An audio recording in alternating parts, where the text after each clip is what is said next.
One might ask, how could these images be connected? The story of the life of Grace Hopper can shed some light on this question.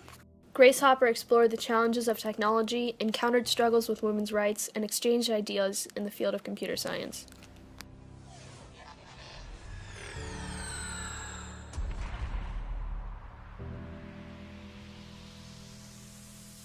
From 1906 to 1992, Grace Hopper left her mark on the world. None of it would have been possible without the support and encouraging influence from her parents, Mary and Walter Murray. Her mother showed her how incredible math could be. The more her mother taught her, the more Hopper started to love math. Hopper's father lost both his legs to polio, but his optimistic attitude was unaffected. His words would inspire Hopper for the rest of her life, as she knew she could do anything she put her mind to. Dr. Grace Hopper aspired to explore her challenges in life and took no notice to what other people thought or said. If it's a good idea, go ahead and do it. It's much easier to apologize than it is to get permission. If Hopper had an idea, she would jump on it right away, making discovery and exploration her top priority. Her steadfast visions led her to do what most considered impossible, teaching a computer to understand English phrases. Despite the hardships she encountered while working through the problems that come with developing the world's first compiler, Hopper pushed on, inspired daily by the encouraging words of her parents. I've driven a large number of people at least partially nuts. After all, insisting on talking to computers in plain English was a totally ridiculous idea, and you couldn't do that, except it worked. Nobody believed that a woman should be in the field, let alone teach a computer the English language. Nonetheless, by exploring technology, Hopper was able to prove them all wrong and teach the computer to understand approximately 20 English words, including read, start, and end. This earned her the respect of her coworkers and changed her career. Being a woman in a male-dominated field, Hopper faced many criticisms and stereotypes. Before her involvement in computer science, Hopper graduated from Vassar and Yale with a PhD in mathematics. For 3 years, Hopper was the only woman to earn a PhD at Yale University, making her an inspiration for other women. Not only did Hopper challenge women's rights in education, but she also explored new territory for women's rights in society. During the late 1920s, when she graduated from Vassar, most women were housewives who did more for their family rather than themselves. The select women who were accepted and attended a university were school teachers.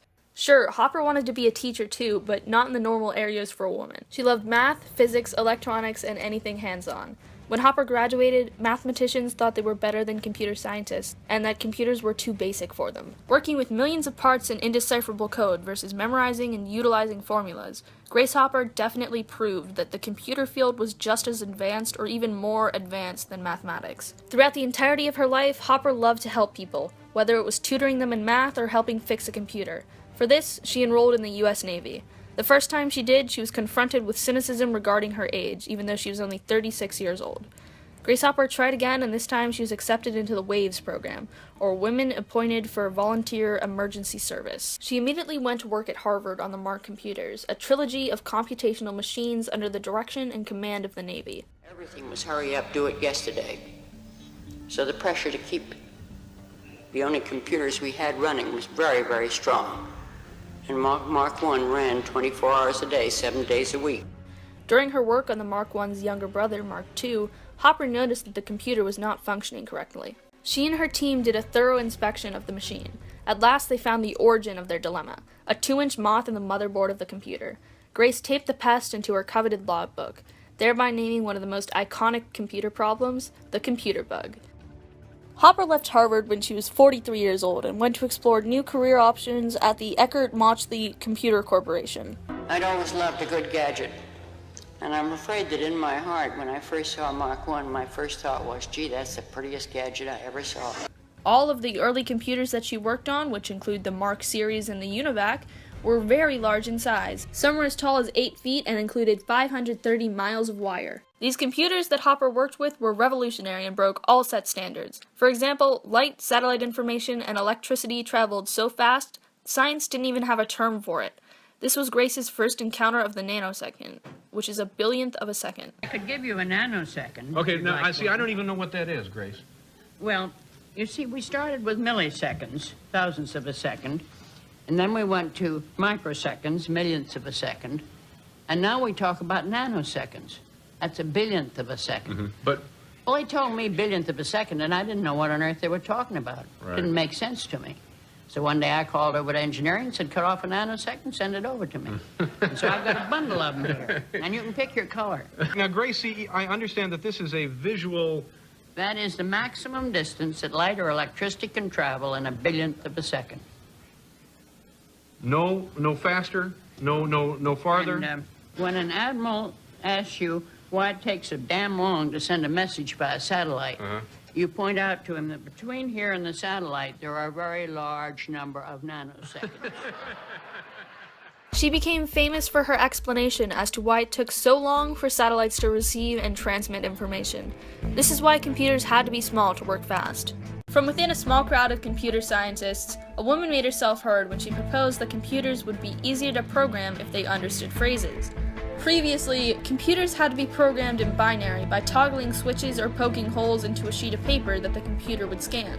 Hopper's idea for a compiler, a special program that turns statements into code, had never been successful. Innovative and modern, Hopper worked hard to create the A0 system, Arithmetic Language Version 0. Written in 1952 for the UNIVAC 1, this was the first compiler for an electronic computer.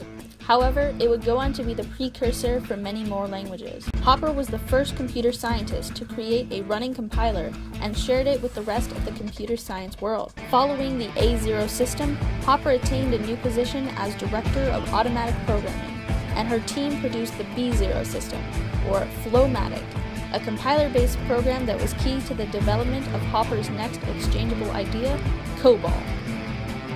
Flowmatic was the first programming language able to express output in English-like phrases, all thanks to Hopper. Being the root of COBOL, many elements of Flowmatic were transferred into its development. Hopper did not work alone on the development of COBOL, but did exchange ideas and theories with other computer scientists, so together they could produce the common business-oriented language. COBOL was a vital language that needed to be created because it was a program that could run on computers built by different manufacturers. Originally intended for short-range information, COBOL ended up dominating business and government processing for years. The Department of Defense was particularly interested in implanting COBOL into their systems. Even today, COBOL is still used for banking transactions. Thanks to Hopper's exchangeable programs, the computer software industry emerged. I can remember going down and looking at the UNIVAC, I think it was, which was one of the first. It was a computer, and behind glass they looked kind of like refrigerators with reels of tape on them that seemed to stretch forever. It was kind of impressive. Then we went to the Oval Office with Reagan when she was promoted to Commodore. Advancements made by Admiral Hopper in the field of computer science were crucial to the technology-centric state of our current society. Without the development of A0, Flowmatic, and COBOL, computers might still be programmed by hand by poking holes into a sheet of paper. It was a good thing that Hopper said, The one phrase I've always disliked is that awful one, but we've always done it that way. Hopper refused to accept the status quo, and that led her to explore the possibilities of writing a compiler. She explored a new field. The technological advancements were just becoming something of interest. The way I think of exploration, in her case, is she's allowing us to now explore the world. Hopper's encounters broke new ground not just for computer scientists, but also women in their fields everywhere. If Hopper had continued the way computer scientists before her had, completing challenges the way things had always been done, she never would have exchanged her ideas with the world. Now able to, because of her advances, have exchanges.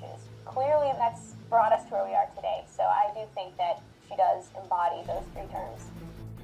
We talk about our natural resources.